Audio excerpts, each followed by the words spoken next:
Dans le fond, c'est ça, on m'a demandé de vous présenter la gestion durable de l'eau d'irrigation sur notre ferme.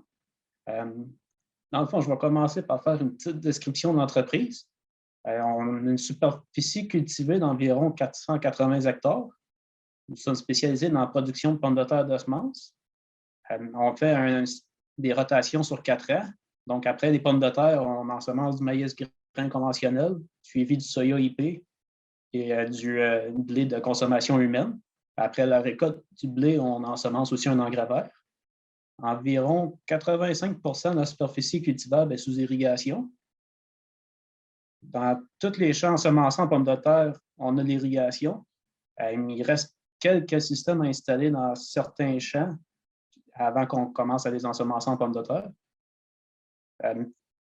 C'est ça. Puis, dans le fond aussi, les rotations qui sont ensemencées dans les champs sous pivot sont tous irriguées. Pour la gestion de l'irrigation sur la ferme, on débute selon la culture et le stade de la plante. Dans le fond, pour les pommes de terre, c'est le début de tubérisation. Le maïs, on commence au stade 6 feuilles. La fréquence d'irrigation varie selon les besoins de la plante et les précipitations reçues. Les plantes n'ont pas nécessairement tous les mêmes besoins au même stade en même temps. Il y a une chose aussi dans le fond, pour le début de l'irrigation, on peut le devancer pour ne pas laisser le sol s'assécher dans la zone racinaire. On a déjà vu dans le passé qu'une fois que la réserve en eau est rendue trop basse dans le sol, bien, on peut avoir des difficultés à faire une bonne irrigation pour le restant de la saison. Puis qu'est-ce qu'il y en a du dernier passage d'irrigation? Bien, on détermine à l'aide d'un bilan hydrique les prévisions météo et les besoins anticipés de la plante. Dans le fond, on essaie de figurer qu'est-ce qui reste dans le sol et qu'est-ce que la plante va avoir besoin. Ça nous donne une bonne idée quand arrêter le système d'irrigation. Pour ce qui est des installations de pompage, ben, nos champs sont éloignés les uns des autres. Puis on a plusieurs cours d'eau qui passent sur les terres. Ça fait qu'on a plusieurs pompes qui sont installées dans plusieurs cours d'eau près des champs. Dans le fond, on a au total 7 stations de pompage. Après ça, les stations de pompage, ben, on les a optimisées pour fonctionner le plus longtemps possible avec pour réduire le débit. Ça veut dire, dans le fond, on vise environ 3 jours pour appliquer 20 mm. Le but, c'est de combler l'évapotranspiration puis les besoins que la plante a là à cause de l'évapotranspiration, entre autres. Puis où est-ce qu'on peut, on met des pompes électriques. C'est sûr qu'on a certaines stations qui sont trop loin des réseaux électriques pour pouvoir aller avec des systèmes, des pompes électriques. Ça fait qu'on on investit à la place dans des pompes diesel, mais avec une meilleure efficacité pour dans le fond, sauver les coûts de carburant et tout.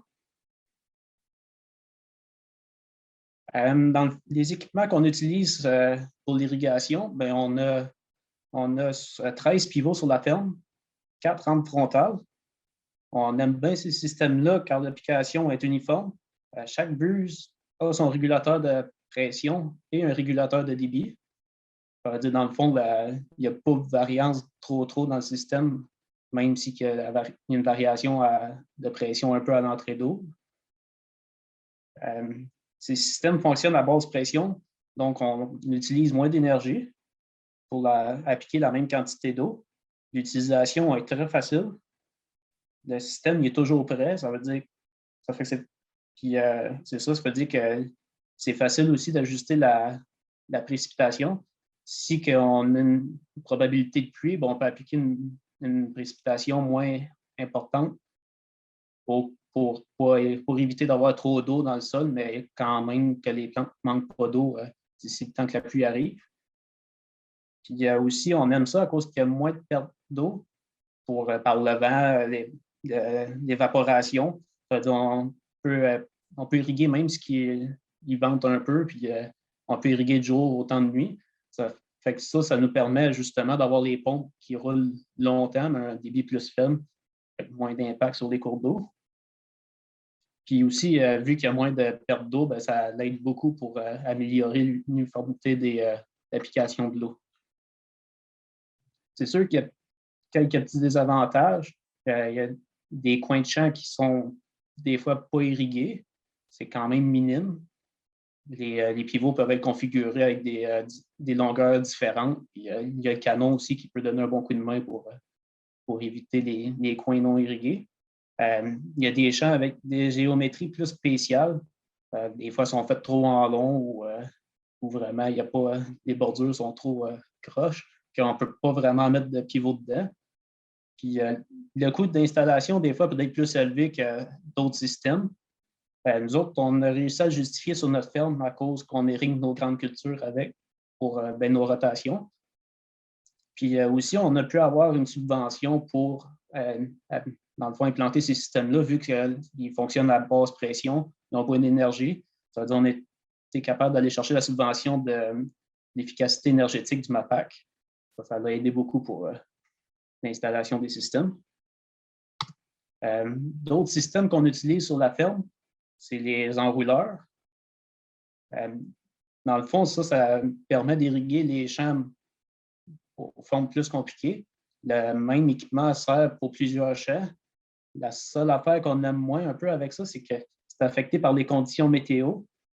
Vu que c'est affecté par les conditions météo, bien justement, la station pompage, on faut avoir une pompe qui prend un plus gros débit. On n'irrigue pas nécessairement de jour ou quand il vente trop. C'est ça. C'est le côté pompage qui peut être affecté à ce niveau-là. Pour faire une gestion d'irrigation, on a plusieurs outils, dont les tensiomètres. Le tensiomètre, bien, on l'aime bien parce qu'il y a une lecture précise. On peut voir vraiment dans le fond, comment d'eau que la plante a besoin, l'énergie qu'elle a besoin de prendre pour aller chercher l'eau. L'utilisation est très facile. Ça, c'est ce qu'on veut dire par là, c'est vraiment, on peut le voir sur le téléphone ou sur un ordinateur. On n'a pas besoin de se déplacer nécessairement. Ça prend 30 secondes, on sait qu'est-ce qui se passe au champ. On peut avoir une analyse rapide aussi. Comme dans l'image ici, on voit qu'il y a plusieurs lignes de couleurs différentes. Ça, on peut voir à quelle profondeur la tension est élevée. Ça nous donne aussi un indice en même temps de la profondeur d'enracinement de la plante. Il y a l'option aussi des pluviomètres qui est très intéressante. On peut voir vraiment dans chaque champ ainsi qu'il y a une variation de pluie. Des fois, un nuage qui passe plus à une place que l'autre.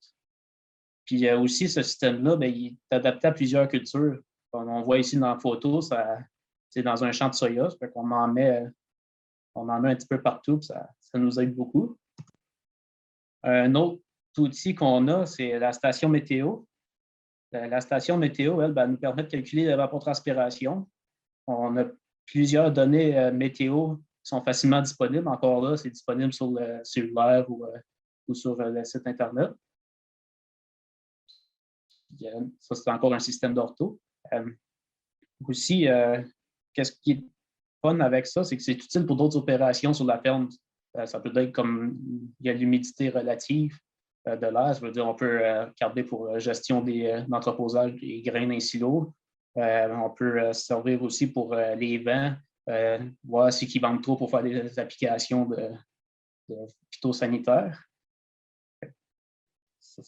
Puis aussi, on peut, comme notre station météo, elle a une sonde de température du sol. Ça nous aide pour côté gestion des semis pour les températures du sol au printemps. Puis encore là, qu'est-ce qui est le fun avec ça? C'est vraiment facile parce qu'on l'a sur le téléphone partout où on est. D'autres outils qu'on utilise, il y a Prévision météo. On utilise le site d'Agrométéo Québec.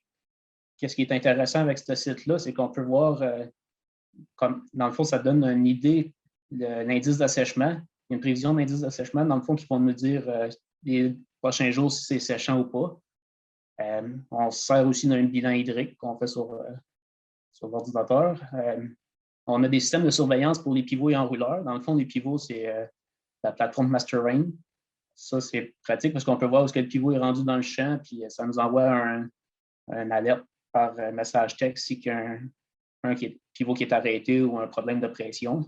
Les enrouleurs, on a le système Trilogix dessus. Ça aussi, on aime bien ça parce que ça s'installe très facilement.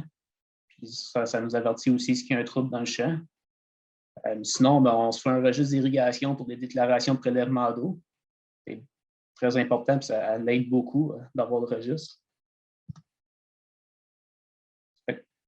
Pour le futur, ben, dans le fond, on a un nouveau projet qui est nouveau pour nous autres. Dans le fond, on avait une problématique. Il nous manque du débit pour irriguer un secteur d'environ 110 hectares. La source d'eau actuelle ne permet pas de fournir un plus grand débit. Dans le fond, ça se trouve d'être un étang d'irrigation. On aurait de la place pour mettre une autre pompe dedans, mais si on rajoute une pompe, il va nous manquer d'eau dedans, dans l'étang. Dans le fond, là, on a regardé après ça d'autres options. Ça serait peut-être trouver un autre cours d'eau qu'on peut aller puiser dedans. Sauf qu'on se rend compte que c'est très difficile. Les cours d'eau, il est assez loin. Il y a beaucoup de terrains voisins qu'il faut passer. Puis aussi, dans notre région, il y a quand même beaucoup d'irrigation qui se fait pour les cours d'eau qu'on a. Les débits sont assez variables. Ce n'était pas ce qui était le plus recommandé. Dans le fond, on a regardé d'autres solutions. Puis on est venu avec l'idée de forer les puits. Dans le fond, qu'est-ce qui nous emmène, qui nous intéressait là-dedans, le forage de puits, c'était le fait qu'on n'a pas besoin d'aller chercher l'eau loin. On pourrait installer les puits directement dans le champ. On a un moins gros impact aussi sur le cours d'eau, vu que pour tout ce qui est la faune de l'eau. C'est ça, c'est pour ça c'est une solution qui nous intéressait. On a commencé le projet. À date, on a eu une rencontre avec la direction régionale du ministère de l'Environnement. On leur a parlé du projet. Ils étaient très ouverts à ce qu'on fasse le projet. Ils nous ont parlé de l'étude des PACES. Ça, c'est sur le site du ministère de l'Environnement. On a regardé les paramètres qu'on avait dans notre région. Puis dans le fond, dans cette étude-là, il avait été déterminé qu'il y avait une très bonne recharge annuelle, puis le sol était propice pour faire un projet de puisage d'eau comme ça. Dans le fond, on a mandaté un hydrogéologue pour réaliser une étude hydrique. On a engagé, dans le fond, la firme OGEO. Ils ont regardé pour nous faire forer des puits d'exploration. On a regardé un peu partout dans le champ, voir c'est où il y avait le plus d'eau. La granulométrie était le meilleur. C'est ça. Après ça, on a fait des tests de pompage dans ces puits d'exploration-là. On a pu déterminer la quantité d'eau qu'il y avait dans le sol, puis la qualité de l'eau, la profondeur, c'est que le projet était viable ou pas. Après ça, ça a été très concluant. L'hydrogéologue a localisé les puits. Il a déterminé tous les paramètres que ça prenait, comme la profondeur, le type de puits, le nombre de puits, la distance entre les puits, puis les pompes qu'on aurait besoin dans chaque puits. Ensuite, on a foré les puits de production à la fin de l'été. Là, il nous reste les tests de pompage à faire et obtenir un certificat de l'autorisation avec des résultats des tests de pompage. À date, c'est très concluant. Dans le fond, l'installation actuelle pour ce projet-là, on est rendu à 7 puits exploratoires. Dans le fond, ils vont servir comme piézomètre pour voir le débit, pas le débit, mais le niveau de l'eau de la nappe. On a 6 puits de production de 8 pouces avec crépine télescopique. Dans le fond, c'est un grillage, il mesure une dizaine de pieds de long. Il est au fond du puits. On a une pompe pour chaque puits de 30 forces qui va donner 300 gallons minute. Chaque puits a son débitmètre. Le site de pompage va pouvoir fournir 2 rampes qui vont irriguer en même temps pour faire le 110 hectares. Puis la profondeur moyenne est de 65 pieds.